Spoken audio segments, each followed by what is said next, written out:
La pluie martelait les baies vitrées d'Akla, transformant les lumières de la ville en aquarelles délavées. J'ai appuyé ma paume contre la vitre froide pendant un instant et j'ai regardé les gouttes de pluie dévaler la vitre. Chacune d'entre elles représentait une évasion que je n'aurais jamais. La cloche de la cuisine a sonné de manière aiguë et insistante et je me suis arraché à mon bref répit, lissant mon tablier noir de mes doigts tremblants. La talucette a besoin d'eau. Marcus siffla en me bousculant avec un plateau de flûte à champagne qui coûtait probablement plus cher que mon loyer mensuel. Et souris, bon sang. On dirait que quelqu'un est mort. Quelqu'un était mort. Peut-être mes rêves, mon espoir de pouvoir un jour échapper à la vie dans laquelle j'étais né. Mais Marcus s'en moquait, tout comme la foule scintillante de l'élite de Manhattan, qui remplissait un club tous les vendredis soirs et jetait de l'argent comme des confettis, tandis que je calculais si je pouvais me permettre à la fois les courses et l'électricité ce mois-là. Je pris le pichet en cristal, lourd et élégant, qui valait plus que tout ce que je possédais, et me frayais un chemin à travers le labyrinthe de tables. Le restaurant bourdonnait de la fréquence particulière de la richesse, des voix basses discutant de fusion et de maîtresse, le cliquetis des couverts contre la porcelaine fine, Paolo Conte chantant d'une voix suave une mélancolie sophistiquée depuis des haut-parleurs cachés. J'étais un fantôme ici, invisible, sauf quand quelqu'un avait besoin que je lui réserve son eau pétillante à 40 $. La table 7 se trouvait dans le coin au fond, la table que nous réservions aux VIP qui privilégiaient l'intimité plutôt que d'être vus. Je l'avais évitée toute la soirée, laissant Veronica s'en occuper, mais elle avait disparu pour sa pause cigarette, me laissant face à je ne sais quel titan de l'industrie qui pouvait se cacher là-bas. L'odeur m'a frappé dès que je me suis approché. Une eau de Cologne coûteuse, quelque chose de sombre et boisé avec des notes de bergamote et de danger. Ce n'était pas la douceur écœurante que la plupart des hommes portaient pour tenter de prouver quelque chose. C'était un parfum subtil et confiant, le genre de parfum qui murmure plutôt que crie. Puis je l'ai vu. Il était assis dos au mur. Le mur, comme je l'ai remarqué plus tard, toujours positionné de manière à voir toutes les entrées et sorties. Il portait un costume anthracite qui semblait avoir été cousu directement sur son corps par un tailleur italien qui avait probablement facturé plus pour une consultation que ce que je gagnais en un an.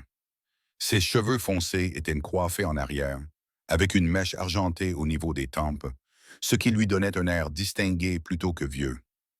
Il ne devait pas avoir plus de 40 ans, mais il se comportait comme s'il était l'empereur d'un empire. Deux hommes se tenaient près de la table malgré les chaises vides. La sécurité. Leurs yeux ne cessaient de bouger, cataloguant les menaces et mesurant les distances. L'un d'eux a parlé dans son poignet, un geste discret qui m'a donné des frissons dans le dos. J'avais déjà vu des hommes puissants. Un club leur était exclusivement réservé. Mais là, c'était différent. L'air autour de lui semblait plus dense et plus comprimé, comme si la gravité elle-même se courbait vers lui. Les autres convives évitaient sa table sans sembler s'en rendre compte. Un instinct primitif les avertissait de se tenir à l'écart d'un prédateur au sommet de la chaîne alimentaire. De l'eau. Ma voix était plus faible que je ne l'aurais voulu. Il ne leva pas immédiatement les yeux. Il lisait quelque chose sur son téléphone et je vis sa mâchoire se crisper, un muscle se contracter sous une peau qui semblait sculptée dans le marbre. Ses mains étaient larges et masculines, ornées d'une seule bague en platine à la main droite. Il n'y avait pas d'alliance et je me surpris à regarder la façon dont ses doigts se déplaçaient sur l'écran, contrôlée et précise. Laisse la photo. Sa voix était comme de la fumée et du whisky, avec un léger accent que je ne parvenais pas à identifier. Peut-être italien ou quelque chose de plus sombre, issu des ruses où les langues romanes apprennent à jurer. Je posais la photo, mes mains tremblaient juste assez pour faire onduler l'eau. L'un des gardes de sécurité, celui qui avait une cicatrice en travers du sourcil gauche, me regardait d'un œil vide. Je sus soudain avec certitude qu'il avait tué des gens, probablement récemment. J'aurais dû partir. J'aurais dû m'éloigner. J'aurais dû retourner dans la sécurité de la cuisine. J'aurais dû rester invisible, comme j'avais appris à le faire. Mais mon talon s'est pris dans quelque chose. C'était soit le pied de la chaise, soit mes propres pieds maladroits, soit la table elle-même qui m'a fait trébucher en avant. La carafe a volé de la table. Le temps s'est ralenti, comme dans les cauchemars, Et j'ai vu 30 livres sterling d'eau gazeuse importée et volée dans les airs en une parabole parfaite, se dirigeant droit vers les genoux de l'homme en costume qui coûtait probablement plus cher que ma voiture si j'en avais eu une. Je me suis précipité. Mon corps a réagi avant que mon cerveau n'ait pu enregistrer ce qui se passait. C'était un instinct stupide de vouloir réparer les choses, d'empêcher le désastre et d'éviter que la menace qui pesait sur mon emploi ne se concrétise. Mes mains ont attrapé le pichet en plein vol, l'eau débordant du bord et trempant mon uniforme au lieu de son costume coûteux. Je me suis retrouvé étendu sur la table, la poitrine haletante, les yeux rivés sur ceux de l'homme, de la couleur d'une tempête déferlant sur l'Atlantique. Gris, froid et absolument mortel. Je suis vraiment désolé. J'ai haleté, essayant de me relever, mais ma main a glissé sur la nappe mouillée et je suis tombé à nouveau. Cette fois, je me suis cogné contre des muscles solides et cette dangereuse eau de Cologne qui me faisait tourner la tête. Je ne voulais pas dire que j'étais désolé. Je suis tellement... Sa main a attrapé mon poignet. Son contact m'a brûlé. Ses doigts se sont enroulés autour de mon bras comme une marque.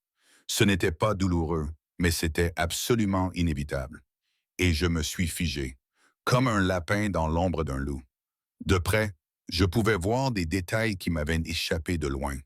La petite cicatrice au-dessus de son sourcil gauche, l'ombre de sa barbe naissante le long de sa mâchoire, la façon dont ses pupilles se dilataient lorsqu'il me regardait.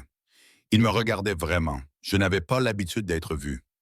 Toute ma vie, j'avais été invisible. L'étudiante boursière dans une école chic, la serveuse dans un restaurant cher. J'étais la fille venue de nulle part qui essayait de survivre dans une ville qui dévorait les gens comme moi au petit déjeuner. Mais il m'a vu à travers mes cheveux dégoulinants, mon uniforme trempé et mes mains tremblantes. Il a vu quelque chose en dessous. Quelque chose dont je ne soupçonnais même pas l'existence. « Tu es mouillé », a-t-il dit. Il y avait quelque chose dans sa voix qui rendait cette remarque obscène. Oui, je suis désolé. Je bredouillais et essayais de m'éloigner, mais il resserra légèrement son étreinte. Il ne me faisait pas mal, mais m'empêchait absolument de m'échapper. Giovanni, il s'adressait au garde balafré. Pas à moi. Il ne détourna pas le regard.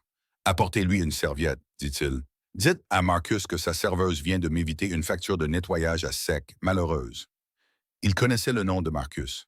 Pourquoi connaissait-il le nom de Marcus? Le garde disparut, se déplaçant avec une rapidité surprenante pour un homme de sa taille. Je restais cloué sur place, sous le regard gris et les doigts qui semblaient apprendre le rythme de mon pouls à travers ma peau. « Comment vous appelez-vous » demanda-t-il calmement, comme si je ne dégoulinais pas d'eau sur sa table et comme si son autre garde ne nous observait pas avec l'intensité d'un homme calculant la trajectoire d'une balle. « Emma. » Le mot sortit dans un murmure. « Emma Cole. Emma. » Il répéta mon nom, le savoura, et je sentis mon estomac se nouer en entendant mon nom dans sa bouche. « Vous avez de bons réflexes, Emma Cole. » Je suis maladroite. La vérité m'échappa avant que je puisse la retenir. Je suis désolé. Je ne voulais pas dire ça. Je devrais y aller. Vous devriez rester. Ce n'était pas une suggestion. Son pouce effleura mon poignet. Une caresse lente qui me coupa le souffle. « Au moins jusqu'à ce que vous soyez sèche, dit-il. Giovanni revint avec une serviette blanche moelleuse, probablement en coton égyptien, et la posa sur mes épaules. Il relâcha mon poignet et je trébuchai en arrière, soudainement frigorifié là où sa main s'était posée. J'enroulai la serviette autour de moi comme une armure. « Merci », parvins-je à dire en reculant vers la cuisine. « Je vais envoyer quelqu'un d'autre prendre votre commande. » Mais cette seule syllabe m'arrêta dans ma fuite. « C'est toi qui prendras ma commande, Emma. » Je voudrais de l'agneau saignant et une bouteille de Brunello, le 97, pas le 01. J'acquiesçai silencieusement et m'enfuis. La cuisine était en plein chaos. Il y avait de la vapeur et des cris au milieu du cliquetis des casseroles, mais je ne m'en rendais presque pas compte. Mon poignet me brûlait là où il m'avait touché. Mon uniforme collait à ma peau, me donnant une sensation de froid et d'inconfort. Mais sous cet inconfort, je ressentais autre chose. Quelque chose qui ressemblait dangereusement à de l'électricité. Qu'est-ce qui t'est arrivé? Véronica m'attrapa par le bras et m'entraîna vers les toilettes du personnel. Marcus est en train de perdre la tête là-bas. Tu as renversé de l'eau sur Dante Russo. Ce nom m'a frappé comme un coup physique. Dante Russo. Tout le monde à New York connaissait ce nom, même les gens comme moi qui essayaient de rester à l'écart du monde souterrain. Mania du transport maritime. Les journaux le qualifiaient de philanthrope et de collectionneur d'art. Mais d'autres mots étaient chuchotés dans les cuisines et les ruelles. Des mots comme homme de main, homme d'honneur et celui qui me glaçait le sang. Capo, parrain de la mafia. Je venais de me jeter sur un parrain de la mafia. Je ne savais pas. Appuyé contre l'évier, je fixais mon reflet dans le miroir taché et essayais de respirer. Mon visage était rouge, mes cheveux étaient plaqués sur mon crâne et mes yeux étaient trop grands et effrayés. Véronica, je ne savais pas. Peu importe ce que tu savais. Elle m'a tendu un uniforme sec. Ce qui compte, c'est ce que tu vas faire maintenant. Change, arrange ton visage et, pour l'amour de Dieu, ne renverse plus rien sur lui. Souviens-toi, Emma, les hommes comme Dante Russo. Ils recouvrent les dettes. Je me suis changé, les mains tremblantes, les avertissements de Veronica résonnant dans mes oreilles. Ne le regarde pas dans les yeux. Ne parle pas à moins qu'on ne t'adresse la parole. Ne attire en aucun cas l'attention sur toi. Mais il était trop tard pour ça. Quand je suis revenu à la table 7 avec son agneau, il était parfaitement présenté et l'odeur du romarin et de l'ail m'a donné faim. Il était seul. Les gardes s'étaient déplacés vers les tables voisines, créant l'illusion d'intimité tout en restant vigilant. Il a levé les yeux quand je me suis approché, et j'ai été frappé par la même intensité qu'auparavant. « Assieds-toi » m'a-t-il dit en me montrant la chaise en face de lui. « Je ne peux pas, je travaille. »« Assieds-toi, Emma. » Plus doux cette fois, mais tout aussi autoritaire. « S'il te plaît. » Cela m'a déstabilisé. Je me suis perché sur le bord de la chaise comme un oiseau prêt à s'envoler. J'ai serré le plateau vide contre ma poitrine comme un bouclier. Il a coupé son agneau avec un couteau, tranchant la viande avec une précision chirurgicale, puis a pris une bouchée. Il mâcha et avala, tout en me regardant de ses yeux gris tempête qui semblaient voir à travers ma peau et mes os la créature terrifiée qui se cachait dessous. « Tu as peur de moi » observa-t-il. « Non » mentis-je. Ses lèvres se courbèrent en quelque chose qui ressemblait presque à un sourire. « Tu es une très mauvaise menteuse, Emma Cole. »« C'est rafraîchissant. Je devrais y aller. Depuis combien de temps travaillez-vous ici? » La question me ramena 8 mois en arrière, et avant cela, pensai-je. En quoi est-ce important? Faites-moi plaisir. Il but une gorgée de vin et je regardais sa gorge bouger. Cette simple déglutition était en quelque sorte plus intime que tout ce que j'avais jamais vu. Je suis curieux de connaître la fille qui se jette sur les tables pour sauver mon costume. J'étais à l'école, avouai-je, les mots m'échappant contre ma volonté, en Colombie. Mais j'ai dû abandonner mes études après que mon père soit tombé malade. Les frais médicaux. J'en révélais trop, j'en disais trop. Mais il y avait quelque chose dans son attention qui me donnait envie de lui confier tous les secrets que j'avais gardés. « Votre père est mort il y a 6 mois. » Ce mot avait le goût de cendre. Quelque chose vacilla dans son expression. De la reconnaissance peut-être, ou de la sympathie. Même si je doutais que des hommes comme lui puissent ressentir de la sympathie. « Et ta mère? » « Elle est partie quand j'avais 12 ans, donc je suis seul maintenant. »« Seul, répéta-t-il. La façon dont il le dit donnait à la fois une impression tragique et une opportunité. Il posa sa fourchette et croisa ses mains larges et dangereuses sur la table. « J'aimerais t'aider, Emma. » Des signaux d'alarme retentirent dans ma tête. Je n'ai pas besoin d'aide. Tout le monde a besoin d'aide. Il a fouillé dans sa veste. Les 2 gardes se sont tendus, leurs mains se dirigeant vers leurs armes dissimulées, avant de réaliser qu'il ne faisait que sortir son portefeuille. Il en a retiré une carte de visite épaisse, noire avec des lettres argentées et un numéro de téléphone, rien d'autre. « Appelez-moi quand vous vous en rendrez compte » a-t-il dit. « Je ne peux pas. Vous pouvez. » Il se leva et je me précipitai pour me mettre debout, ma tête atteignant à peine son épaule. De près, il était énorme. Pas gros mais solide, bâti comme les hommes qui ont une connaissance intime de la violence. Vous aussi, Emma Cole, car malgré votre faible instinct de survie, vous êtes intelligente. Assez intelligente pour savoir que des occasions comme celle-ci ne se présentent pas 2 fois. Il posa la carte sur la table entre nous, puis fit quelque chose qui fit battre mon cœur à tout rompre. Il leva le poignet qu'il avait saisi plus tôt et pressa ses lèvres contre mon pouls. Le baiser me brûla. Il fut bref et à peine perceptible, mais je le sentis dans chaque terminaison nerveuse, se propageant dans mon sang comme un poison ou un remède jusqu'à ce que nous nous revoyions.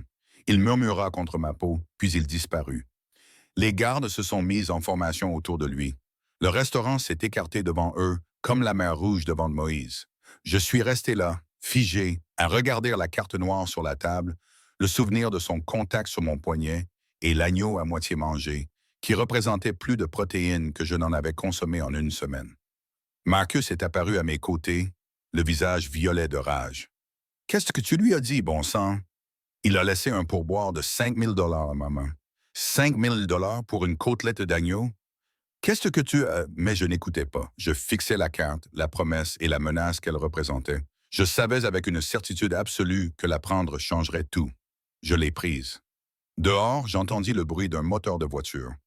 C'était une voiture puissante et coûteuse, le genre de voiture qui ronronne plutôt que de rugir. Je me précipitais vers la fenêtre, juste à temps pour voir une Mercedes noire aux vitres teintées s'éloigner du trottoir, flanquée de 2 SUV identiques. Mon reflet me regardait dans le verre. Pâle et effrayé, serrant une carte de visite entre mes doigts tremblants, avec une marque sur mon poignet qui ressemblait à une brûlure.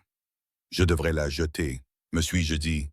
Je devrais oublier tout ce qui s'est passé, retourner à ma vie invisible, rester en sécurité dans ma pauvreté et mon anonymat.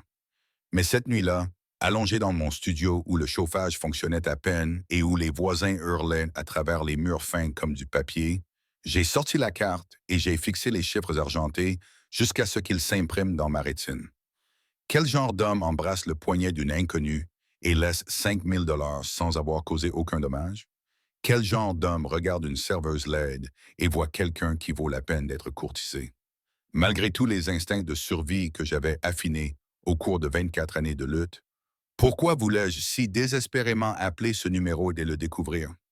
Pendant 3 jours, j'ai gardé cette carte dans la poche de mon tablier et je l'ai sentie brûler contre ma hanche à chaque service et à chaque interaction dégradante avec des clients qui me snobaient comme si j'étais un chien dressé. Ces chiffres me hantaient. Quand je fermais les yeux, je les voyais imprimés à l'intérieur de mes paupières, d'un argent qui brillait comme le clair de lune. Le mardi matin, mon propriétaire a frappé à ma porte à 6 heures, martelant le cadre bon marché de son poing avec une telle force qu'il en faisait vibrer. Je savais ce qu'il voulait avant même d'ouvrir la porte. M. Kowalski avait autrefois des yeux bienveillants avant que sa femme ne décède. La ville l'avait endurci et transformé en quelqu'un d'aigri et de méchant. Le loyer est dû, Emma. Tu as 2 semaines de retard. Je sais, je suis désolé. J'ai juste besoin de temps. Il cracha le mot comme s'il le dégoûtait. Tout le monde a besoin de temps. Moi aussi. Il me faut $100 d'ici vendredi, sinon tu seras expulsé. J'ai 3 personnes qui attendent cet appartement. 1 500 $. Je n'avais que 237 $ sur mon compte bancaire. Je ne toucherai mon prochain salaire que dans une semaine. Même là, après avoir payé les impôts et remboursé une partie des dettes médicales de mon père, je n'aurais réuni que 800 $. La porte s'est refermée devant moi et je suis resté là, dans mon pyjama usé. Je portais un boxer pour homme et un T-shirt Columbia que j'avais gardé de mon ancienne vie. Je fixais le vide. Je sentais la carte vibrer dans ma poche. Non, je ne le ferais pas. Je ne pouvais pas. Les hommes comme Dante Russo n'offraient pas leur aide sans attendre quelque chose en retour. J'avais vu suffisamment de films Lifetime pour savoir comment ces transactions se terminaient. Pretty Woman était un conte de fées. La réalité était plus sombre et plus laide. Elle se payait en chair et en dignité. Je suis allé travailler. Éclat avait l'air différent à la lumière du jour, moins magique et plus banal. Les vitres contre lesquelles j'avais appuyé ma paume vendredi soir étaient maintenant couvertes de traces et d'empreintes digitales. Marcus m'avait fait polir l'argenterie à l'arrière pour me punir de ce qu'il pensait que j'avais fait pour mériter ce pourboire obscène. Véronica me lançait des regards inquiets, mais elle ne posait pas de questions.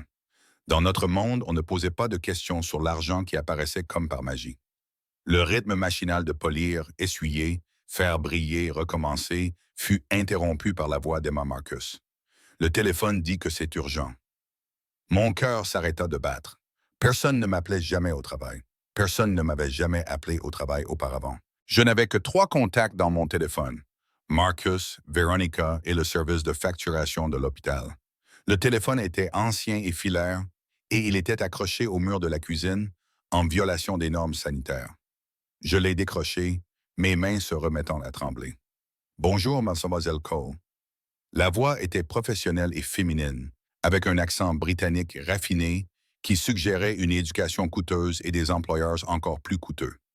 Monsieur Rousseau aimerait vous inviter à déjeuner aujourd'hui, à 13 heures chez Maria. Une voiture viendra vous chercher à 12h45. Je travaille. Tout a été arrangé avec votre employeur. La voiture sera devant à 12h45. Ne soyez pas en retard, mademoiselle Cole. Monsieur Rousseau apprécie la ponctualité. La ligne fut coupée. Je restais là, le combiné vibrant avec la tonalité, tandis que Marcus me fixait, l'expression partagée entre la terreur et le calcul. Qu'avez-vous fait? Murmura-t-il. Emma, qu'est-ce que tu as fait? Je ne sais pas. C'était la vérité. À 12h45, je me tenais devant Akla dans ma seule tenue présentable. Un pantalon noir que j'avais acheté pour les funérailles de mon père et un chemisier crème avec une petite tache près de l'ourlet que j'avais essayé de cacher en le rentrant stratégiquement. Le vent de novembre transperçait le tissu fin et je me serrais les bras autour de moi. Je me demandais si je devais m'enfuir. Je pouvais m'enfuir. Je pouvais disparaître dans le métro, me fondre dans la foule et retourner à ma vie invisible. Une Mercedes noire et élégante apparut comme sortie de la fumée, ses vitres si sombres qu'elles ressemblaient à des portails vers une autre dimension. Elle s'arrêta près du trottoir dans un murmure et la porte arrière s'ouvrit. Giovanni était assis au volant, le visage balafré et impassible. L'habitacle était vide, juste du cuir crème et le parfum persistant de l'eau de Cologne qui hantait mes rêves. Miss Cole.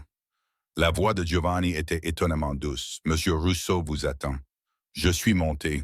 Que Dieu me vienne en aide. Je suis monté. L'intérieur était chaud et climatisé, avec une musique classique douce provenant de haut-parleurs cachés. Il y avait une bouteille d'eau dans le porte-gobelet. San Pellegrino, la même que celle que nous servions au Clas pour 30 ans. Appuyée contre elle, il y avait une note écrite d'une écriture forte et anguleuse. Buvez. Vous aviez l'air assoiffé vendredi soir. Je pris la bouteille de mes mains tremblantes et bus. Elle avait le goût de la richesse de la vie que j'avais entrevue en Colombie avant que la réalité ne s'écroule. Les bulles me brûlaient la gorge et je me demandais si c'était ainsi qu'Ève s'était sentie lorsqu'elle avait croqué dans la pomme pour la première fois. Maria n'était pas loin. À Manhattan, tout se passait dans un rayon de quelques kilomètres carrés, comme si la ville avait été conçue pour garder les puissants à proximité et les désespérés encore plus près. Nous nous sommes arrêtés devant un restaurant devant lequel j'étais passé 100 fois sans jamais oser regarder par la fenêtre. Il était étoilé au guide Michelin, le genre d'endroit où il fallait avoir des relations et de l'argent pour obtenir une réservation. Giovanni m'a ouvert la porte et m'a tendu la main pour m'aider à sortir. Sa paume était calleuse et marquée de cicatrices. Malgré son costume coûteux, c'était la main d'un homme qui travaillait. 3e étage, salle à manger privée. Il vous attend. L'hôtesse m'a jeté un coup d'œil et a tout de suite su qui je venais voir. Elle m'a conduit à travers la salle à manger principale, avec ses nappes blanches et ses conversations feutrées, jusqu'à un ascenseur dont j'ignorais l'existence. Au 3e étage, m'a-t-elle dit. Je ne savais pas que les restaurants avaient un 3e étage. Les portes de l'ascenseur se sont ouvertes directement sur une pièce à couper le souffle. Des baies vitrées donnaient sur Central Park. Les arbres étaient embrasés par les couleurs de la fin de l'automne. L'espace était intime. Une table était déjà dressée avec une porcelaine si délicate qu'elle semblait pouvoir se briser au moindre souffle. Et là, debout près de la fenêtre, un téléphone collé à l'oreille, se tenait Dante Rousseau. Il semblait différent à la lumière du jour, plus dur en quelque sorte. Ses cheveux argentés reflétaient la lumière du soleil, et je pouvais voir les rides autour de ses yeux qui témoignaient de nuits tardives et de choix difficiles.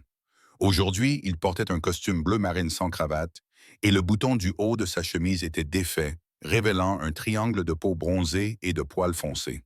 Il se retourna lorsque l'ascenseur se referma derrière moi, terminant son appel par un seul mot italien qui ressemblait à un ordre. Ses yeux gris tempête croisèrent les miens, et je vis quelque chose qui ressemblait à de la satisfaction passer sur son visage. Emma. Il prononça mon nom comme s'il s'agissait de quelque chose de précieux. Tu es venue. Avais-je le choix? Les mots m'échappèrent avant que je puisse les retenir. Ils étaient tranchants, remplis de la peur que j'avais ravalée depuis vendredi. Son sourire était lent, dangereux. Il y a toujours le choix. Tu aurais pu t'enfuir. Tu aurais pu appeler la police. Tu aurais pu me dénoncer pour harcèlement. Tu aurais pu changer de numéro. Tu aurais pu déménager. Tu aurais pu disparaître dans les recoins de la ville. Il s'avança vers moi, chaque pas délibéré et prédateur. Mais tu ne l'as pas fait. Tu es monté dans la voiture. Tu es monté à l'étage. Tu as choisi ça, Emma Cole. Je ne sais même pas ce que c'est. Laisse-moi t'expliquer. Il a tiré une chaise, celle qui faisait face à la vue. Bien sûr. Il s'est assis dos au mur, dans une position qui lui permettait de voir la porte, les fenêtres et toute menace potentielle. Assieds-toi, mange et écoute. Je me suis assise parce que mes jambes ne me soutenaient plus. Un serveur est apparu. D'où venait-il avec ses assiettes de plats dont je ne connaissais pas le nom? Du crudo avec quelque chose d'acidulé et de l'huile d'olive qui sentait comme la côte méditerranéenne que je n'avais jamais vue. Dante m'observait, attendant que je prenne ma fourchette avec mes mains tremblantes et que je prenne une bouchée. Ça a explosé sur ma langue. Le sel, l'acide et la graisse étaient en parfait équilibre. J'avais oublié que la nourriture pouvait avoir un tel goût, autre chose qu'un simple carburant pour permettre à mon corps de survivre. Ton propriétaire, dit Dante en coupant son poisson avec des gestes précis, menace de t'expulser. Mets 500 $ avant vendredi. La fourchette tomba de ma main. Comment sais-tu tout de moi, Emma? Il l'a dit avec désinvolture, comme s'il commentait la météo. Ton père était Thomas Cole, un expert en sinistre. Il est mort d'un cancer du pancréas après 6 mois de lutte qui ont ruiné le peu que tu avais. Ta mère est Rebecca Cole, aujourd'hui mariée à un homme nommé Martinez. Elle vit actuellement à Phoenix avec lui et ses 3 enfants. Elle t'envoie 40 livres sterling chaque Noël et ne t'appelle jamais pour ton anniversaire. Tu as abandonné tes études à l'Université Columbia en 3e année, alors que tu étais étudiant en littérature anglaise avec une moyenne de 3,8. Tu as 47 000 $ de dettes d'études et 32 000 $ de dettes médicales. Ton appartement de 37 mètres carrés comprend le chauffage, qui fonctionne rarement dans un immeuble qui aurait dû être condamné il y a 15 ans. Tu manges un repas par jour, généralement ce que la cuisine d'un restaurant jette. Vous n'avez pas acheté de nouveaux vêtements depuis 8 mois. Vous marchez 45 minutes pour vous rendre au travail parce que vous n'avez pas les moyens de prendre le métro. Il fit une pause et but une gorgée de vin. Ai-je oublié quelque chose? L'horreur m'envahit par vagues. Vous avez enquêté sur moi. Bien sûr que oui, j'enquête sur toutes les personnes qui m'intéressent. Et vous, Emma Cole, vous m'intéressez beaucoup. Pourquoi? Ce fut un murmure. Je ne suis personne. Je ne suis rien. Quelque chose de dangereux a brillé dans ses yeux. Ne dis plus jamais ça. Ces mots ont claqué comme un coup de fouet et j'ai tressailli. Il a pris une inspiration, se contrôlant visiblement. Tu t'es jeté sur une table pour sauver le costume d'un inconnu. Tu te rends compte à quel point c'est rare, à quel point c'est extraordinaire. Dans mon monde, les gens pousseraient leur propre mère devant une balle pour la moitié de ce que je dépense pour un dîner. Mais vous avez risqué votre travail et votre dignité pour un homme que vous ne connaissiez pas, sans rien attendre en retour. Je ne voulais simplement pas être renvoyé. Encore un mensonge. Il se pencha en avant et je sentis à nouveau son parfum. Je pouvais voir les taches gris foncées dans ses iris. Vous l'avez fait parce que c'est qui vous êtes, altruiste. Stupide, mais altruiste. Puis il tendit le bras par-dessus la table et effleura mon poignet là où il l'avait embrassé. Je pouvais encore sentir le souvenir de ses lèvres. Cela vaut tout. Je retirai brusquement ma main. Que voulez-vous de moi? Je veux vous aider. Personne n'aide gratuitement. Surtout pas les hommes comme vous. Les hommes comme moi. Il sourit, mais ce n'était pas un sourire aimable. Dites-le, Emma. Appelle-moi par mon nom. Ne fais pas semblant de ne pas savoir. Tu es un criminel. Le mot flottait entre nous comme une grenade dont la goupille avait été retirée. Oui, pas de déni, pas de détournement. Je suis un criminel. J'ai tué des gens. J'ai fait du mal à des gens. J'ai bâti un empire sur le sang, la peur et des actes qui te feraient vomir. Mais je suis aussi un homme qui paie ses dettes. Tu m'as évité un désagrément. Cela signifie que je te suis redevable. Un pourboire de 5 000 $ me semble suffisant. Ce n'était pas un paiement. C'était un cadeau. Il sortit un chèque de la poche de sa veste et le fit glisser sur la table. Le montant me fit perdre la vue. 50 000 $. C'est un paiement. Pourquoi? Ma voix était à peine audible à cause des battements de mon cœur. Pour ta compagnie, 3 mois, tu vivras dans l'une de mes propriétés. La sécurité sera assurée. Tu prendras 3 repas par jour. Tu pourras terminer tes études. J'ai déjà parlé à Columbia de ta réintégration. En échange, tu m'accompagneras à des événements lorsque cela sera nécessaire. Tu seras vu avec moi. Tu souriras, tu seras belle et tu convaincras les gens qu'une personne comme toi pourrait être attirée par Dante Russo. Une personne jeune, innocente et épargnée par mon monde. Vous voulez m'acheter? Je veux vous employer. Il y a une différence. Vraiment? Je fixais le chèque. Le montant inscrit dessus pouvait effacer tous mes problèmes. Toutes mes dettes, toutes les nuits où je m'étais endormi en pleurant, me demandant comment je survivrais un jour de plus. Quoi d'autre? Qu'attendez-vous d'autre? Il serra les mâchoires. Rien que vous n'offrez librement. Je ne suis pas intéressé par les partenaires réticents, Emma. Si vous venez dans mon lit, ce sera parce que vous le voulez, pas parce que vous êtes payé ou parce que vous me devez quelque chose. Ce sera parce que vous me désirez, tout comme je vous désire déjà. Cette confession flottait dans l'air entre nous, lourde d'implications que je n'étais pas prête à examiner. Je ne te connais même pas. Alors apprends à me connaître. 3 mois. Si à la fin tu veux partir, tu peux le faire. L'argent est à toi dans tous les cas. Il n'y a aucune condition ni obligation.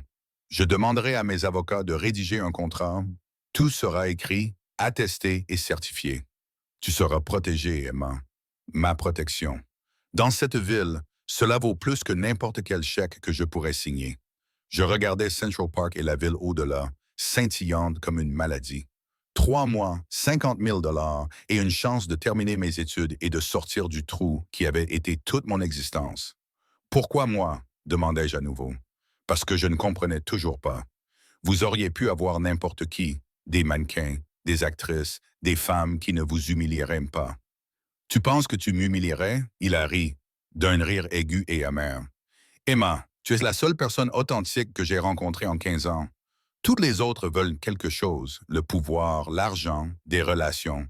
Mais toi, tu voulais juste garder ton emploi au salaire minimum. C'est... Il s'est interrompu. Une expression vulnérable passa sur son visage avant que son masque ne se remette en place. Ça vaut tous les risques. Le serveur est apparu, débarrassant les assiettes que j'avais à peine touchées et les remplaçant par quelque chose qui sentait divinement bon. Dante me fit signe de manger, et je le fis machinalement tandis que mon esprit passait en revue les scénarios et les conséquences possibles. 3 mois. Je pouvais survivre à 3 mois de n'importe quoi. J'avais survécu à pire. Il y a encore une chose. Sa voix était devenue froide, froide comme celle d'un homme d'affaires. Tu ne peux parler à personne de notre arrangement, ni à tes collègues, ni à tes amis, ni à ta famille. Aux yeux du monde, nous venons de nous rencontrer. Nous sommes tombés amoureux l'un de l'autre. Tu as emménagé avec moi parce que tu es jeune, impulsive et amoureuse. Tu peux faire ça, Emma. Tu peux mentir de manière convaincante. Je pensais aux mensonges que je me racontais chaque jour, que j'allais bien, que je survivrais, que les choses s'amélioreraient un jour. Oui, murmurai-je, je peux mentir. Bien. Il sortit une autre carte. Celle-ci était blanche, avec une adresse à Tribeca, écrite de la même écriture angulaire. Soyez là demain à midi. Apportez tout ce que vous voulez garder. Tout le reste vous sera fourni. Ma voix monta dans les aigus sous l'effet de la panique. Je n'ai pas assez de temps. Tu as largement le temps, à moins que tu ne changes d'avis. Est-ce que je changeais d'avis? C'était fou. Dangereux. Tous mes instincts me poussaient à fuir. Je devais m'éloigner le plus possible de Dante Russo. Je devais préférer une noble pauvreté à ce piège doré. Mais la noblesse ne paye pas le loyer. Les instincts ne permettent pas d'obtenir des diplômes ni d'éliminer les dettes. Fuir ne signifierait que rester au même endroit. Je me noyais lentement dans une ville qui se moquait que je vive ou que je meure. Je pris le chèque. Le papier semblait lourd. Il contenait plus que de l'encre et des chiffres. 3 mois, dis-je. Ensuite, je serai libre. 3 mois, acquiesça-t-il. Et ensuite, tu seras libre, si c'est toujours ce que tu veux. Il y avait quelque chose dans son ton qui me fit frissonner. Pas exactement de la peur, mais de la reconnaissance. Il ne croyait pas que je partirais. Il pensait que 3 mois suffiraient pour me piéger et me rendre dépendante de la sécurité qu'il m'offrait. Il avait probablement raison. Je devrais partir. Mes jambes étaient comme du coton. Je dois le faire, j'ai des choses à faire. Giovanni te ramènera chez toi. Fais tes valises ce soir. Dors demain. Ta nouvelle vie commence. Il se leva et contourna la table avec une grâce prédatrice jusqu'à ce qu'il soit assez prêt pour la toucher. Emma. Il leva la main et lui prit le menton, son pouce effleurant sa promesse avec une douceur inattendue. « Je prendrai soin de toi, dit-il, je te le promets. Personne ne te fera de mal, personne ne te touchera, tu seras en sécurité. » En sécurité? Je répétais le mot « étranger » dans ma tête. À quand remontait la dernière fois où je m'étais senti en sécurité? Il se pencha lentement, me laissant le temps de m'éloigner. Je ne le fis pas. Ses lèvres effleurèrent mon front dans un geste doux, presque paternel, à l'exception de son souffle saccadé lorsqu'il me toucha. « À demain, Taureau, » dit-il, et les portes de l'ascenseur se refermèrent sur son visage, sur ses yeux gris qui promettaient à la fois le salut et la damnation. Je m'affalai contre le mur, le chèque serré dans ma main tremblante. À quoi venais-je de consentir? Je ne dormis pas. Comment aurais-je pu? Je m'assis sur mon matelas bosselé, le même que j'avais récupéré dans la rue 3 ans auparavant, taché et déchiré, mais gratuit. Je contemplais ma vie, réduite à ce que je pouvais transporter. Tout tenait dans 2 sacs poubelles et un sac à dos. 24 ans d'existence, et je pouvais tout déménager en un seul trajet de métro. Sauf que je ne prendrais plus le métro. À 11h45 le lendemain matin, je me tenais sur le trottoir devant mon ancien immeuble, M. Kowalski me fusillant du regard depuis la fenêtre du premier étage. Je lui avais payé le loyer que je lui devais en espèces, avec les billets que j'avais retirés à la banque après avoir déposé ce chèque impossible. La caissière m'avait regardé comme si j'avais volé quelqu'un. Elle avait appelé son responsable et vérifié les fonds à 3 reprises avant de finalement m'accorder à contre-cœur l'accès à l'argent, que je n'arrivais toujours pas à croire mien. La Mercedes est arrivée pile à midi. Giovanni est sorti et a pris mes pauvres bagages sans faire de commentaires ni porter de jugement. Il les a chargés dans le coffre avec le même soin qu'il aurait probablement utilisé pour transporter des cadavres. Je me suis demandé s'il avait déjà transporté des cadavres. Si ses mains balafrées avaient fait des choses qui entraient mes cauchemars. Mademoiselle Cole, il a ouvert la porte arrière et je suis monté, laissant derrière moi le seul foyer que j'avais connu depuis la mort de mon père. Le trajet jusqu'à Tribeca a duré 20 minutes dans le trafic de Manhattan, qui s'est écarté devant nous comme si nous étions des membres de la royauté, ou comme si les gens reconnaissaient la voiture et savaient qu'ils devaient s'écarter.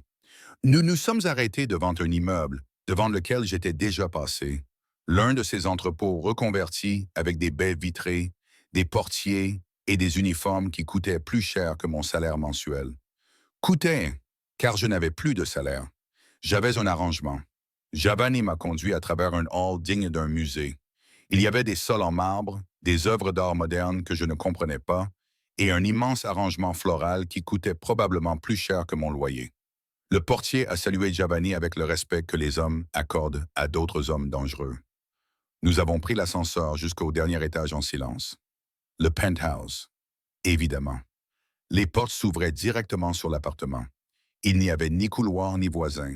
Je me suis soudain retrouvé plongé dans un espace si immense que j'en ai eu le souffle coupé. Il y avait des fenêtres partout, inondant la pièce de lumière. Les briques apparentes et le béton poli contrastaient avec le mobilier sculptural et inconfortable. Les œuvres d'art accrochées au mur m'étaient familières grâce à mes cours d'histoire de l'art. Des originaux, pas des reproductions, exposés avec désinvolture comme des posters dans une chambre d'étudiants. M. Rousseau devait arriver à 19h et Giovanni avait posé mes bagages dans l'entrée. Il semblait obscène sur le sol immaculé. Des sacs poubelles remplis de déchets dans un palais. La chambre est là-bas. La cuisine est entièrement équipée. Si vous avez besoin de quoi que ce soit, il y a un téléphone près de la porte. Appuyez sur le 1 pour le concierge, le 2 pour la sécurité et le 3 pour le bureau de M. Rousseau. Et quel numéro dois-je appuyer pour m'échapper? Les mots m'échappèrent, aigus, chargés de l'hystérie que je refoulais depuis la veille. Le visage balafré de Giovanni s'adoucit de manière presque imperceptible. « Il n'y a pas d'échappatoire, Mademoiselle Cole. Plus maintenant. Mais si cela peut vous consoler, c'est la plus belle prison de New York. Il partit et je me retrouvais seul. Je traversais l'appartement comme un fantôme, hantant la vie de quelqu'un d'autre.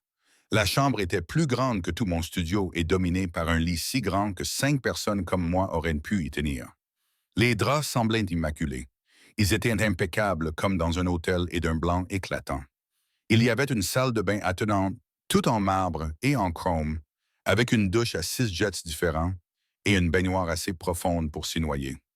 L'armoire était vide, à l'exception d'une note. Bergdorf's, demain, 10 heures, D. J'ai déballé mes sacs poubelles dans l'armoire vide. J'ai suspendu mes 3 chemises et mes 2 jeans sur des cintres qui coûtaient probablement plus cher que les vêtements eux-mêmes. Et j'ai essayé de ne pas pleurer devant tant de pathétique. L'après-midi s'est écoulé lentement. J'ai fait du café dans une machine que je ne savais pas utiliser.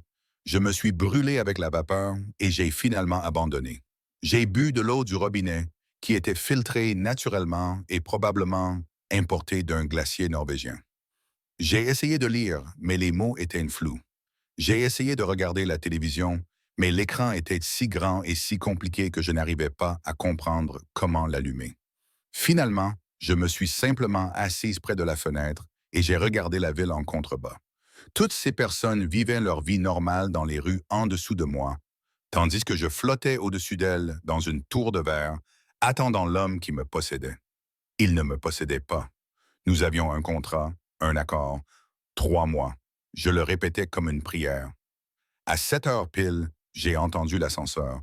Mon cœur s'est mis à battre à toute vitesse tandis que je lissais ma plus belle chemise, celle de couleur crème avec une tache soigneusement cachée, en regrettant de ne pas avoir mis quelque chose de mieux, en regrettant de ne pas être quelqu'un de mieux, quelqu'un qui avait sa place dans des endroits comme celui-ci. Dante est entré dans l'appartement, et l'espace qui me semblait auparavant immense m'a soudain paru petit en comparaison. Il portait le même costume bleu marine que la veille, mais il avait desserré sa cravate et défait un autre bouton.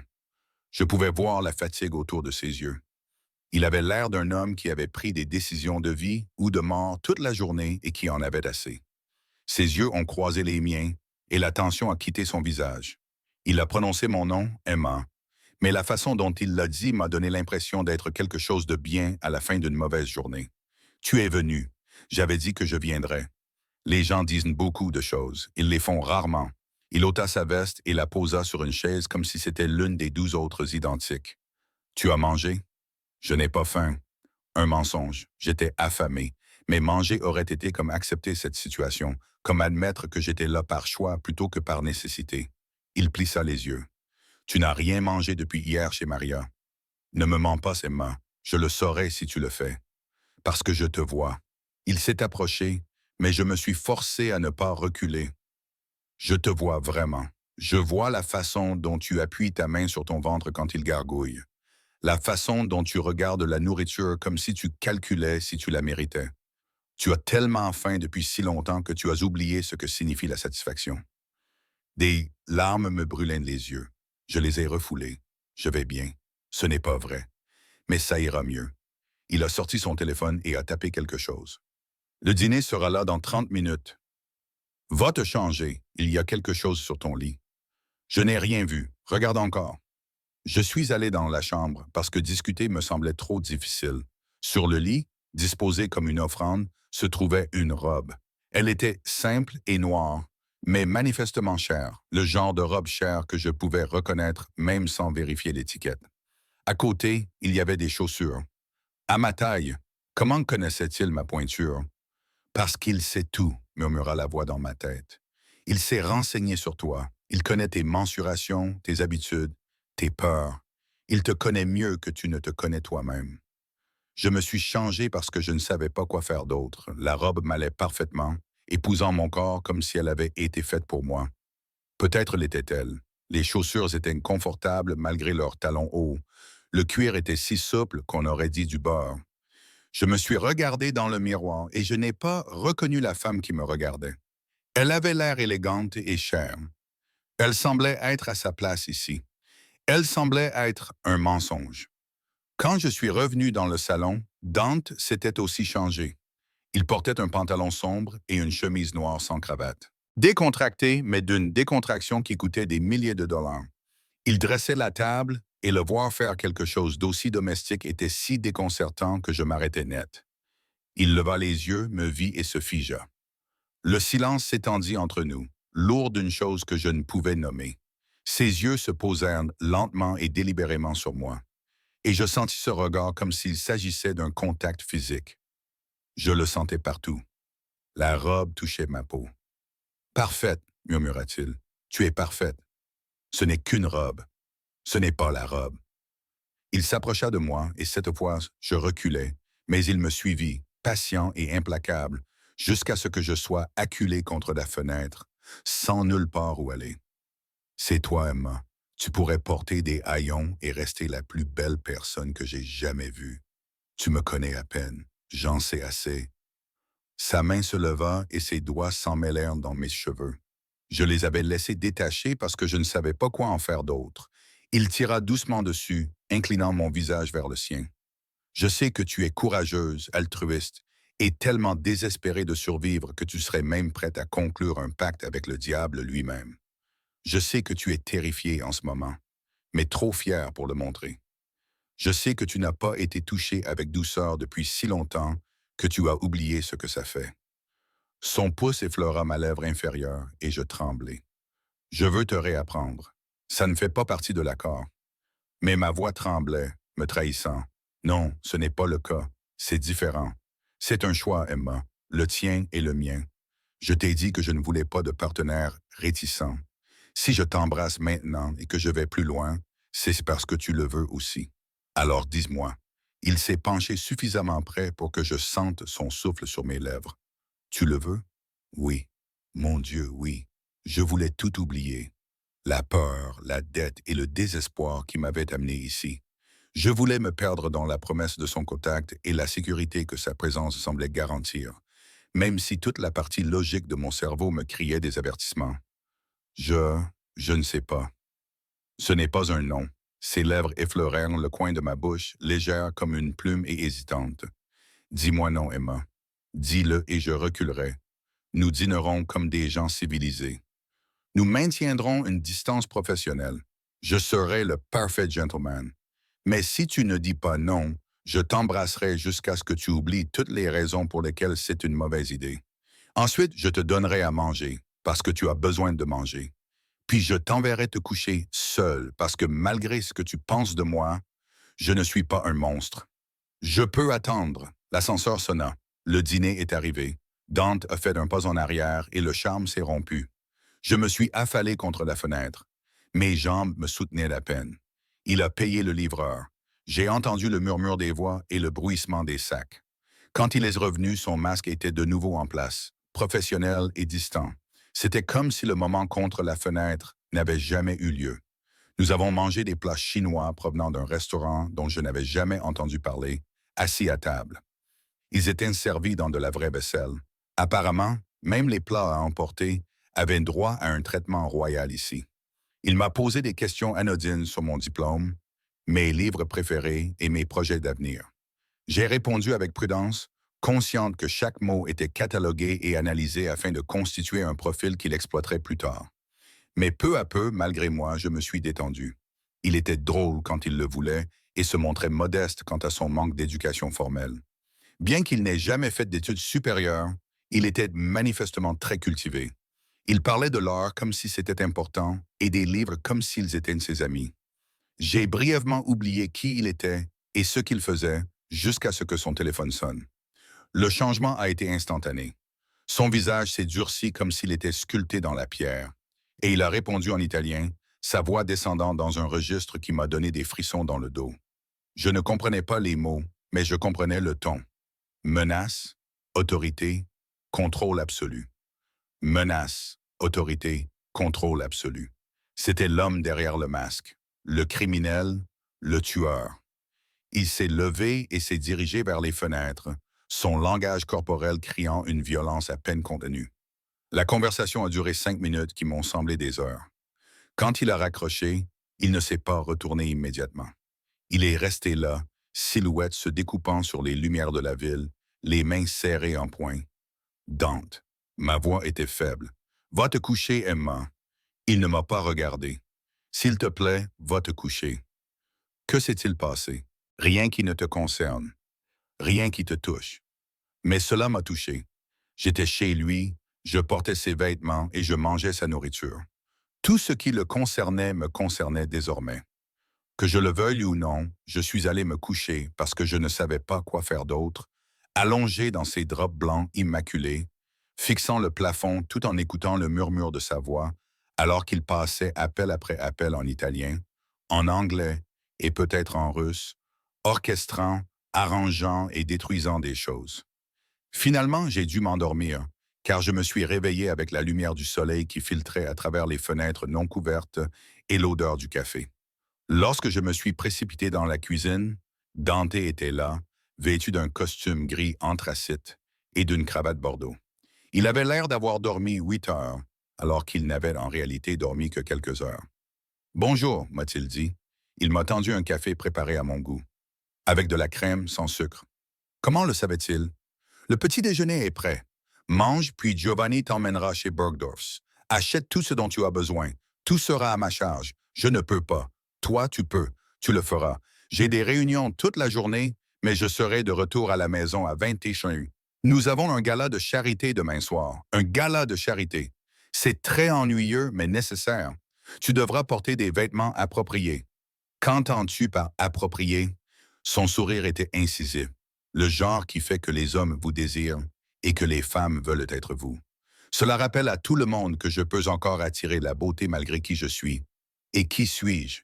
Il s'est penché et m'a embrassé sur le front, comme il l'avait fait chez Mariah, mais cette fois-ci, c'était plus précipité et presque fraternel, sauf qu'il m'a agrippé les cheveux. C'est un homme qui protège ce qui lui appartient, Emma. Souviens-toi de ça. Puis il disparut, les portes de l'ascenseur se refermant derrière lui. Je me retrouvais seul dans ma belle prison, avec pour instruction de me rendre suffisamment belle pour être exposée. Je me rendis chez Bergdorf Goodman parce que je n'avais pas le choix. Giovanni m'accompagna. Il était une ombre silencieuse qui, malgré ma terreur, me donnait un sentiment de protection. Les personal shoppers ont fondu sur moi comme des vautours, armés de mètres rubans et d'opinions. Pendant 4 heures, j'ai été poussé, tiré et enfilé dans des robes qui coûtaient plus cher que les funérailles de mon père. Je suis reparti avec suffisamment de vêtements, de chaussures, de sacs et de bijoux pour remplir le placard vide, dont aucun ne m'avait jamais fait envie. Je me sentais comme une poupée habillée pour le théâtre. Ce soir-là, Dante est rentré tôt, à 19 heures au lieu de 20 heures, et m'a trouvé sur le canapé en train de lire un des livres de sa vaste bibliothèque. J'essayais de me sentir normal dans cette vie anormale. Montre-moi. Il a fait un geste vers la chambre, où tous mes nouveaux achats étaient suspendus, accusateurs. Je l'ai conduit là-bas et l'ai regardé feuilleter d'un œil critique les cintres, s'arrêtant sur une robe dos nu bleu nuit que la personal shopper avait insisté pour m'acheter. C'était le genre de robe qui exigeait une confiance que je n'avais pas. Celle-ci, dit-il, pour demain. C'est trop. C'est parfait. Tu porteras celle-ci. J'enverrai les diamants demain matin, les cheveux relevés. Il se tourna vers moi, le regard intense. J'ai besoin que tu comprennes quelque chose, Emma. Demain soir, tu seras observé, photographié et jugé. Les gens se demanderont qui tu es, comment je t'ai trouvé et ce que tu fais avec un homme comme moi. Tu dois me regarder comme si j'étais le seul homme dans la pièce, comme si tu m'avais choisi et que tu voulais être exactement là où tu es. Tu peux faire ça? Je pensais à tous les mensonges que je m'étais racontés, tous les masques que j'avais portés juste pour survivre. Oui, murmurai-je, je peux le faire. Bien. Il prit mon visage entre ses mains. Cette fois, je ne me suis pas écarté, car demain, le monde rencontrera ma Emma. J'ai besoin qu'il croie que tu es mienne. Depuis 3 mois, quelque chose brillait dans ses yeux. De la possessivité et de la détermination.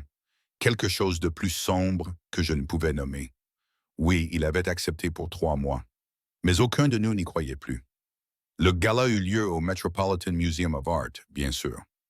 Giovanni nous y conduisit dans la Mercedes, désormais flanquée de 2 SUV supplémentaires remplis d'hommes dont les yeux ne cessaient de bouger, cataloguant les menaces potentielles dans chaque ombre. Je m'assis à côté de Dante dans cette robe bleu nuit, les diamants froids contre ma gorge. En prêt, avait-il dit, mais la façon dont il les avait lui-même fixés suggérait quelque chose de plus permanent. J'essayais de me rappeler comment respirer. Tu trembles. Sa main recouvrit la mienne, chaude et solide. N'aie pas peur. Je n'ai pas peur. Encore un mensonge. J'étais terrifié. Pas par lui exactement, mais par ce que représentait cette soirée. À l'instant où je sortis de la voiture avec lui, je cessais d'être Emma Cole, la serveuse invisible. Je devins Emma Cole, la femme de Dante Rosso. Dans son monde, ce titre s'accompagnait d'une cible peinte dans mon dos. Menteuse. Mais il le dit gentiment, en caressant ma paume avec son pouce. Écoute-moi, reste près de moi. N'accepte de boire que ce que te servent les serveurs. Ne va nulle part seul. Si tu as besoin d'aller aux toilettes, dis-le-moi et je demanderai à quelqu'un de t'accompagner. Ne parle à personne que je ne t'ai pas présenté au préalable. Si quelque chose te semble anormal ou si quelqu'un te met mal à l'aise, dis-le-moi immédiatement. Compris? On dirait une zone de guerre, dit-il en serrant les mâchoires. C'est juste une zone de guerre plus jolie. La voiture s'arrêta. À travers les vitres teintées, je pouvais voir le tapis rouge, les photographes et la foule scintillante de l'élite de Manhattan gravissant les marches du musée comme des pèlerins s'approchant d'un temple. Mon estomac se noua. Emma. Il me tourna vers lui, ses mains berçant mon visage avec une tendresse inattendue. Tu es la plus belle femme ici ce soir. Pas à cause de la robe, des diamants ou de tout ce que je t'ai acheté. C'est à cause de qui tu es sous tout ça. Souviens-toi de ça. Souviens-toi que tu es avec moi. Ça te rend intouchable. Puis Giovanni ouvrit la porte et soudain, nous étions au milieu de tout ça. Il y avait les flashs des appareils photo, les cris des photographes et l'attention écrasante d'un millier de paires d'yeux. Dante est apparu le premier, boutonnant sa veste de smoking avec une aisance acquise par l'habitude. Puis, il m'a tendu la main. Je l'ai prise et je suis sorti dans la lumière aveuglante. Le monde a explosé de lumière. Monsieur Rosso, qui est votre cavalière? Dante, par ici, monsieur. Pouvez-vous nous donner son nom? La main de Dante s'est posée sur le creux de mon dos, brûlant ma peau alors qu'il me guidait dans les escaliers avec l'assurance d'un homme qui possède tout ce qu'il touche. Il n'a pas répondu. Les photographes n'ont pas remarqué notre présence, mais je sentais le poids de leur attention comme une chose physique, me disséquant et me jugeant. À l'intérieur, le musée avait été transformé en quelque chose qui sortait d'un conte de fées ou d'un cauchemar, selon votre point de vue. Des lustres en cristal, des sculptures de glace et du champagne coulant à flot abondaient. Les femmes étaient couvertes de bijoux qui auraient pu financer de petits pays. Les hommes portaient des smokings qui coûtaient plus cher que des voitures. Et tout le monde nous regardait, Dante. Une femme émergea de la foule. Elle était toute en angle vif et en yeux perçants. Sa robe rouge moulait d'un corps qui était probablement le résultat d'un entraînement personnel et de la chirurgie. J'avais entendu des rumeurs selon lesquelles tu amènerais quelqu'un, mais je devais le voir pour le croire. Caterina. La voix de Dante se fit froide et sa main se resserra sur mon dos.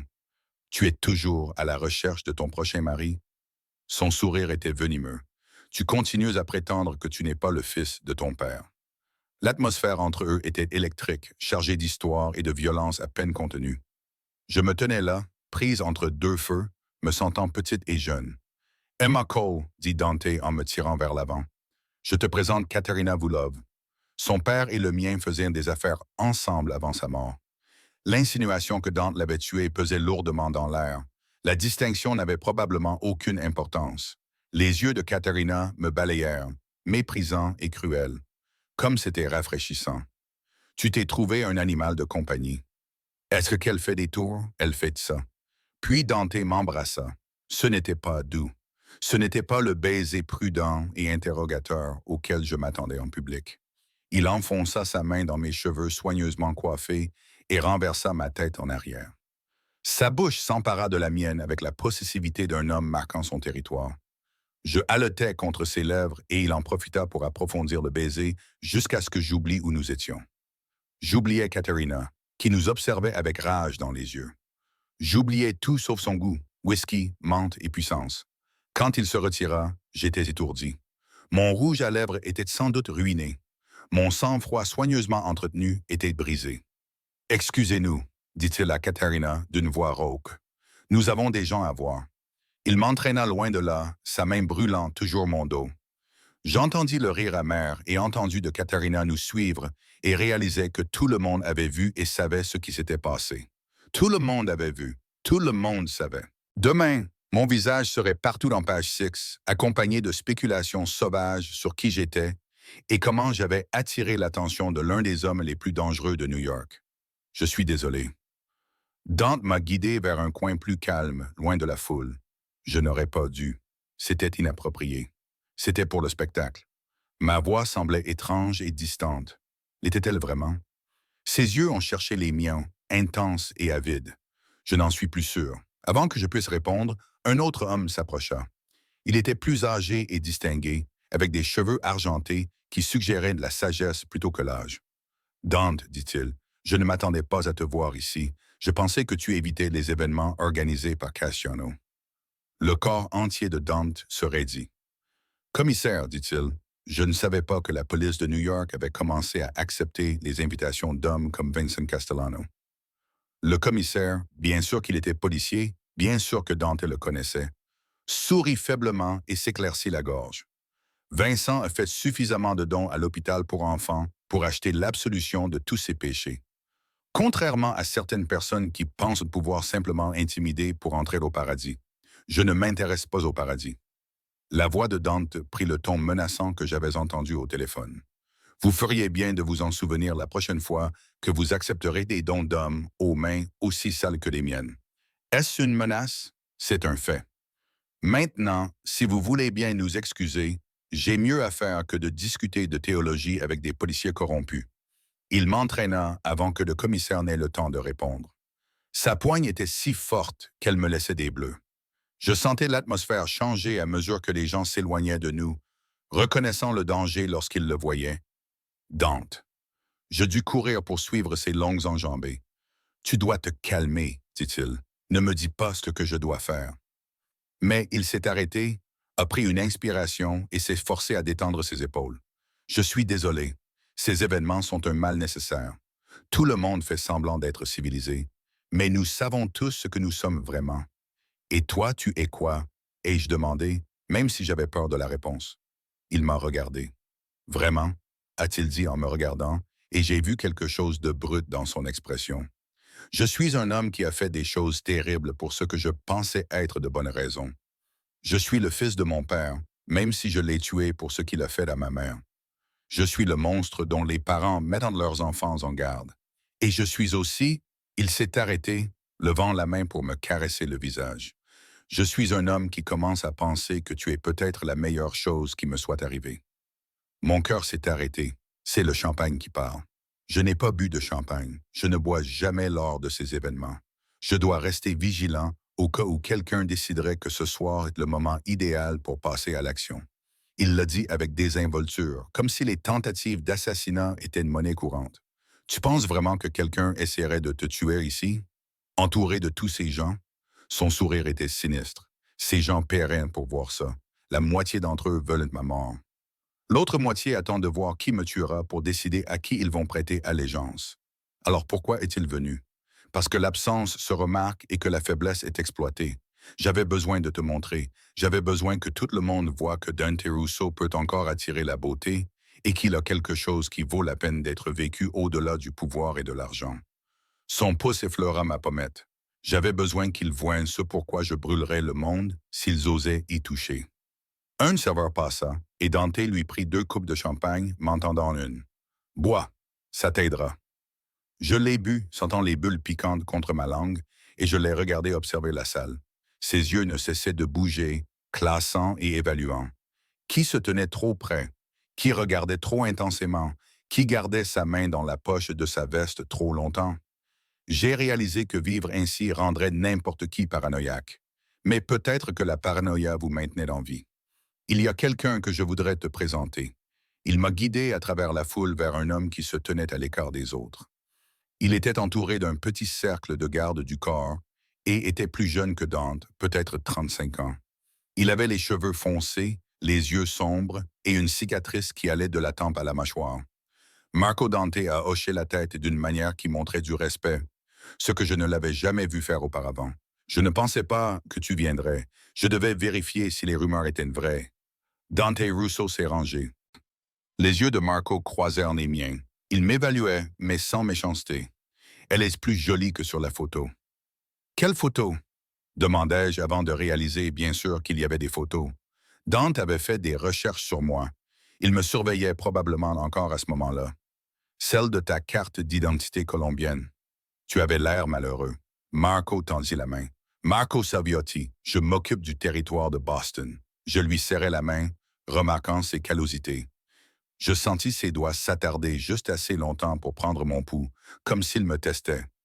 Emma Cole, dis-je, je m'occupe du rôle de la petite amie terrifiée. Il rit, surpris. Elle est drôle. Je l'aime bien. Essaie de ne pas la faire tuer, Dante. J'en ai marre d'aller à des enterrements. Il n'y aura pas de funérailles. Mais Dante resserra son étreinte dans mon dos. Tout le monde sait qu'elle est sous ma protection maintenant. Tout le monde le sait. Cela ne veut pas dire que tout le monde s'en soucie. L'expression de Marco s'assombrit. Les Volkov causent des problèmes. Le père de Katerina est peut-être mort, mais son frère est toujours en vie. Et il se souvient qui a appuyé sur la gâchette. Qu'il s'en souvienne, qu'il tente quelque chose. Je suis prêt. Vraiment. Marco me lança un regard car tu venais de faire d'elle une cible. Michael ne t'attaquera pas directement. Il n'est pas stupide. Mais elle est accessible et vulnérable. Elle est le moyen idéal de te faire du mal sans risquer une guerre. Le sang se glaça dans mes veines. C'était réel. Le danger dont Dante m'avait averti n'était pas hypothétique. C'était Mel Vulov et les hommes comme lui.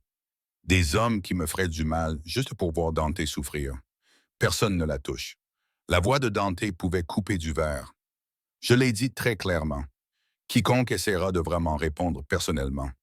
Fais juste attention à ne pas réfléchir clairement, car c'est là que les erreurs se produisent. Marco a tapoté l'épaule de Dante. Il m'a fait un signe de tête.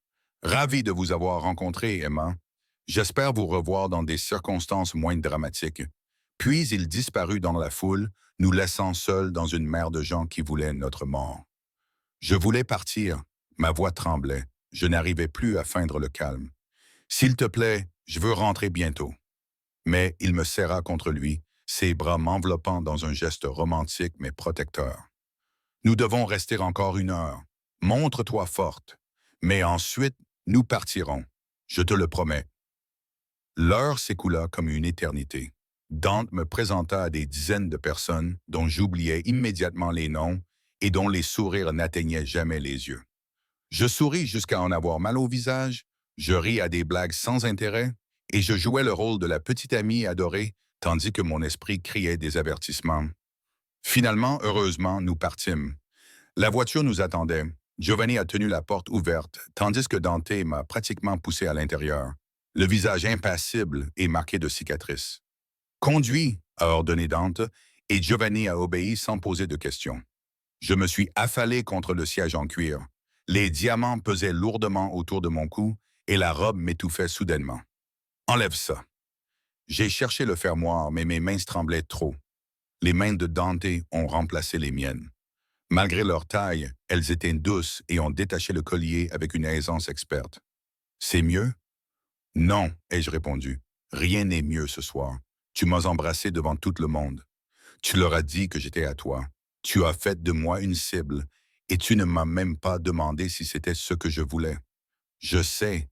Il a mis les diamants de côté, la mâchoire serrée. Je sais et je suis désolé. Mais, Emma, tu dois comprendre. À partir du moment où tu as accepté cet arrangement, tu es devenue une cible. Le baiser n'a fait que l'officialiser. Maintenant, tout le monde sait que te faire du mal revient à me déclarer la guerre. C'est une protection, pas une menace.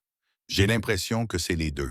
C'est les deux. Il m'a attiré vers lui et je l'ai suivi, trop épuisé pour résister.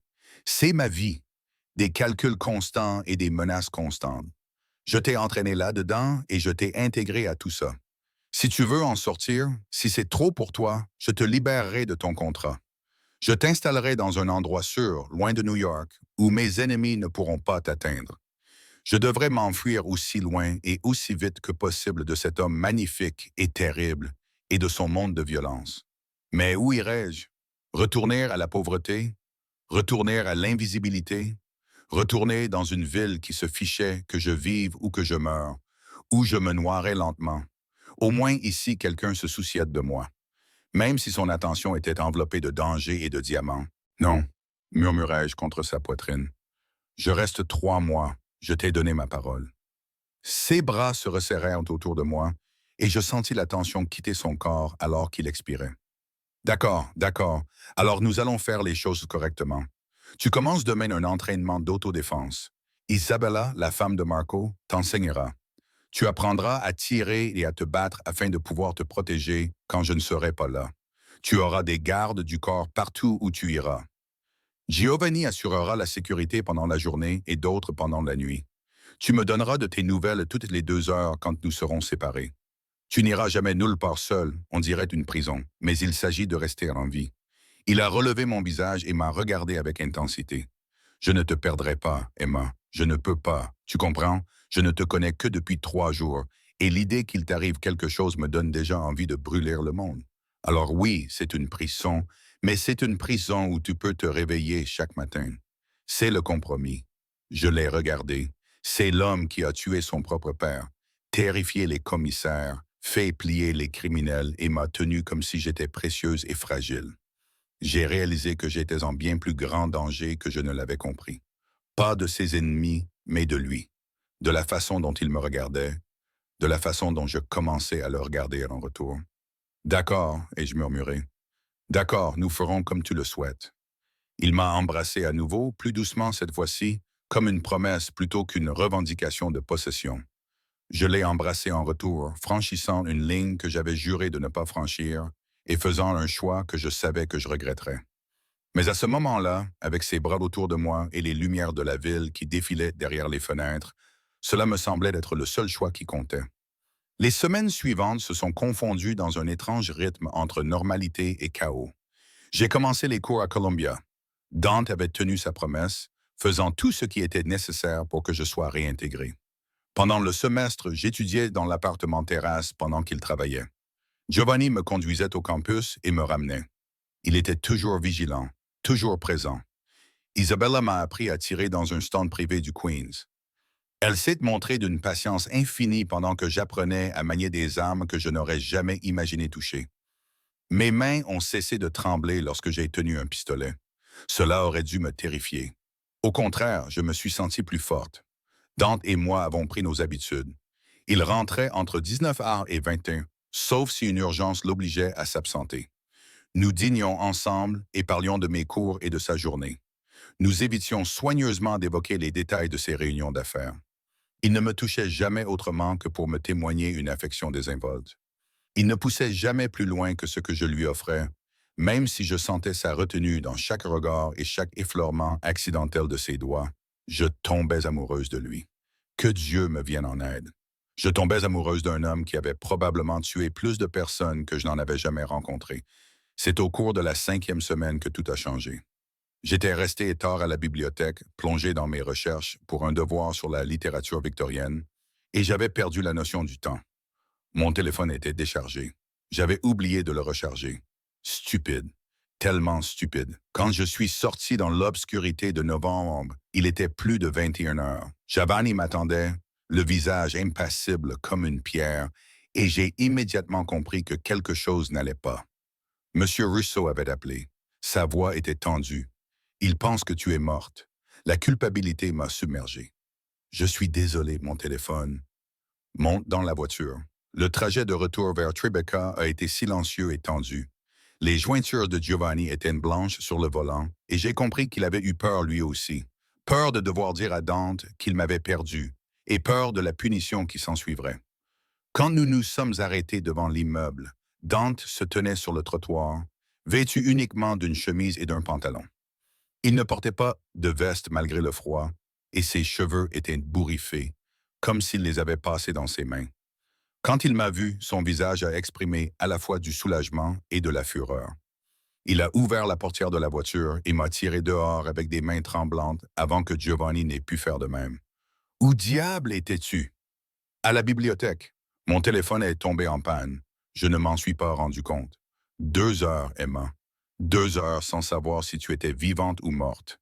Si un homme t'avait enlevé et que je t'avais retrouvé en morceaux, sa voix s'est brisée et il m'a serré contre sa poitrine, son cœur battant contre mon oreille. Ne refais jamais ça. Ne me fais plus jamais croire que je t'ai perdu. Je suis désolé. Je l'ai enlacé, le sentant trembler. Je suis vraiment désolé. Il m'a serré contre lui sur le trottoir, indifférent au froid, à Giovanni qui attendait patiemment dehors et au portier qui faisait semblant de ne pas regarder. Quand il m'a enfin lâché, ses yeux étaient remplis d'une émotion que je n'avais jamais vue auparavant. Je ne peux plus continuer comme ça, a-t-il dit d'un ton brusque. Je ne peux pas prétendre que ce n'est qu'un arrangement, que ce n'est que du business. Emma, Il s'est interrompu, la mâchoire crispée. J'ai besoin que tu comprennes quelque chose. Ce que je ressens pour toi n'est pas rationnel. Ce n'est ni sûr, ni sain, ni quelque chose qu'un homme bien devrait ressentir. C'est de l'obsession et de la possession. Le genre de sentiment qui pousse les hommes à faire des choses terribles. J'essaie tellement d'être meilleur que mon père, de ne pas t'enfermer comme il a enfermé ma mère. Mais chaque fois que tu es hors de ma vue, j'imagine 1000 façons de te perdre. Ça me donne envie de t'enfermer, de te protéger de tout et de tout le monde. C'est fou, murmurai-je. Je je sais que c'est fou. C'est pourquoi j'ai besoin que tu me le dises maintenant. Tu ressens quelque chose pour moi, quelque chose de réel. Ou est-ce toujours juste une transaction, plus que 3 mois avant que tu sois libre? Je devrais mentir, me protéger et garder mes distances pour survivre à tout ça. Mais quand je le regarde, cet homme puissant et dangereux, rendu vulnérable par la pensée de me perdre, je n'y arrive pas. J'ai admis que cela avait cessé d'être une transaction il y a plusieurs semaines. Peut-être que ça ne l'a jamais été. Peut-être étais-je déjà perdu dès l'instant où tu m'as attrapé le poignet dans ce restaurant. Il m'a embrassé alors, désespérément et possessivement, et je lui ai rendu son baiser, cédant à tous mes sentiments refoulés. Ses mains étaient partout, dans mes cheveux, sur mon visage, autour de ma taille. Il m'a attiré vers lui comme s'il pouvait m'absorber dans sa peau. Quand nous nous sommes enfin séparés, tous deux essoufflés, il a posé son front contre le mien. « Viens à l'étage », a-t-il murmuré. « Laisse-moi te montrer ce que tu représentes pour moi. Laisse-moi t'adorer comme tu le mérites. » J'aurais dû être nerveuse. J'aurais dû hésiter. Mais j'attendais cela et le désirais depuis ce premier contact électrique. Oui, j'ai respiré. Oui. Le trajet en ascenseur m'a semblé interminable. Il n'a cessé de me toucher. Ses caresses étaient douces et respectueuses, promettant davantage. Lorsque nous sommes arrivés au penthouse, il m'a conduite dans la chambre. Cette fois, quand j'ai vu l'énorme lit, je ne me suis pas senti perdu. Je me suis senti revendiqué. Il m'a déshabillé lentement. Chaque centimètre de peau exposée a reçu toute son attention. Il y a eu des baisers, des caresses et des mots chuchotés en italien que je ne comprenais pas, mais que je ressentais dans mes os. Quand j'ai été complètement nu, il m'a regardé comme si j'étais une œuvre d'art, comme si j'étais tout ce qu'il n'avait jamais osé espérer de beau. « Parfaite », murmura-t-il en m'allongeant sur les draps blancs. « Tu es parfaite, Taureau. » Je tendis les bras vers lui et l'attirai vers moi, et il vint volontiers, recouvrant mon corps du sien. Malgré le danger qu'il représentait, son poids me semblait juste et rassurant. Il me fit l'amour comme il se battait, complètement, intensément et sans retenue. Je m'effondrai dans ses bras, criant son nom comme une prière.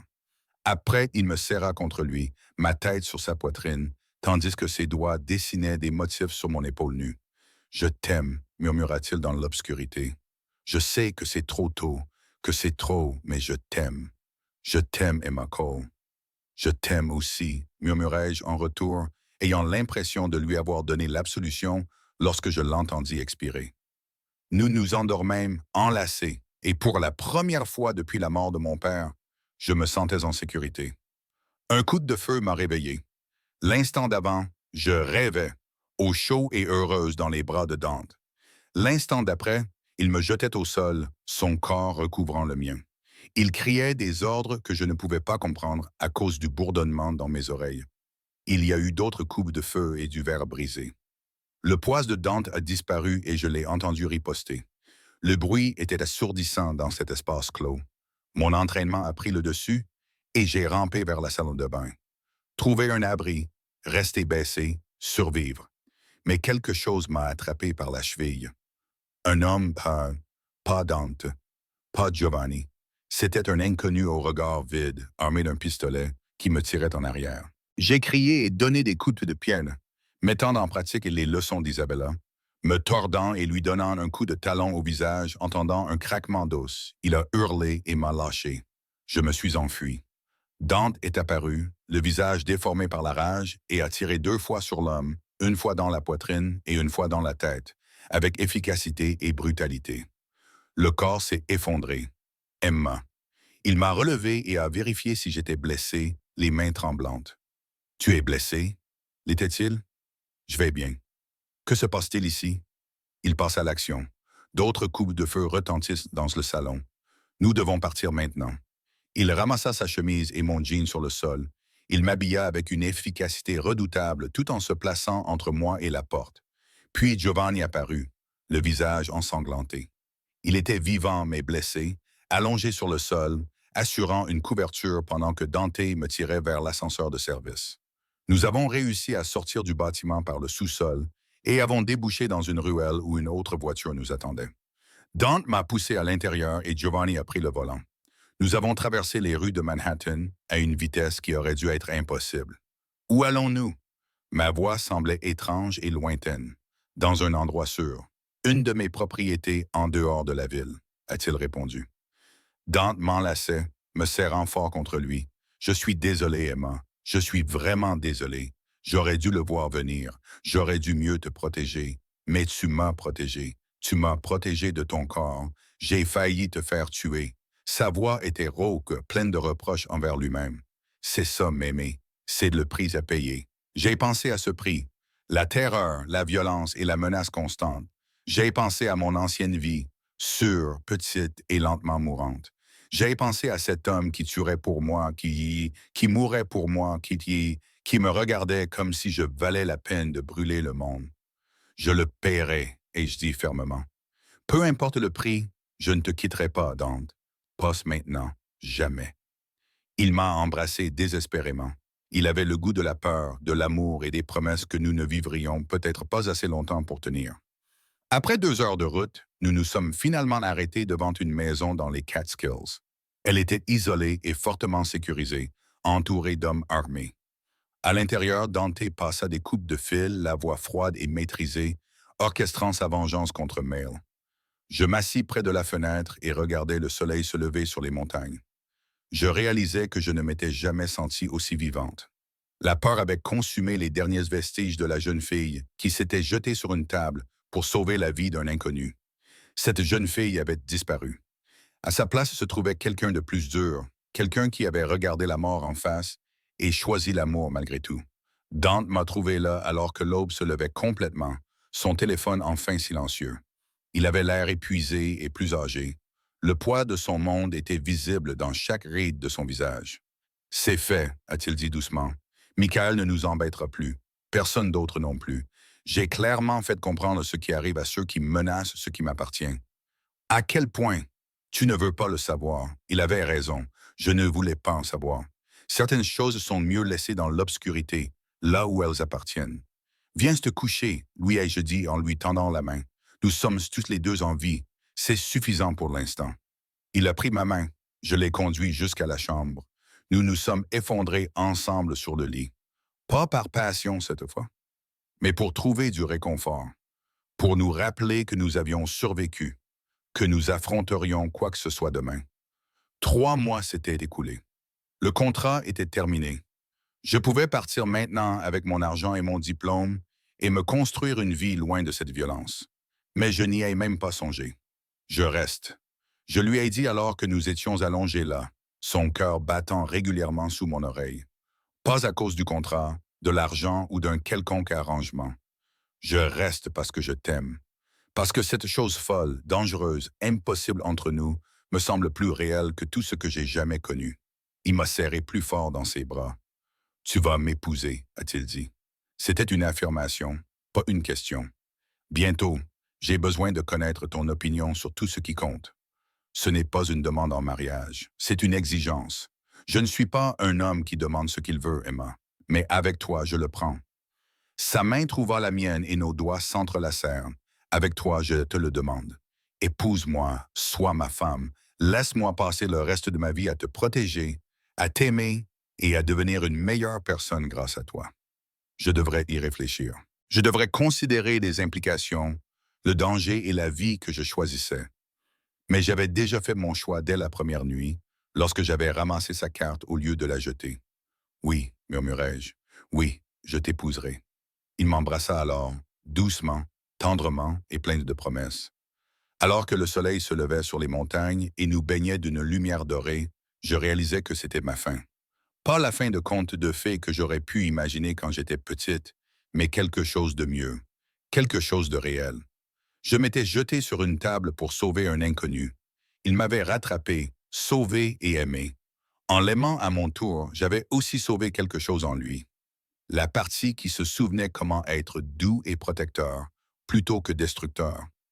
Nous étions tous les deux perdus. Maintenant, nous étions retrouvés. Si le prix à payer était une vie vécue au bord du gouffre, entourée de dangers et de ténèbres, je le paierais volontiers chaque jour.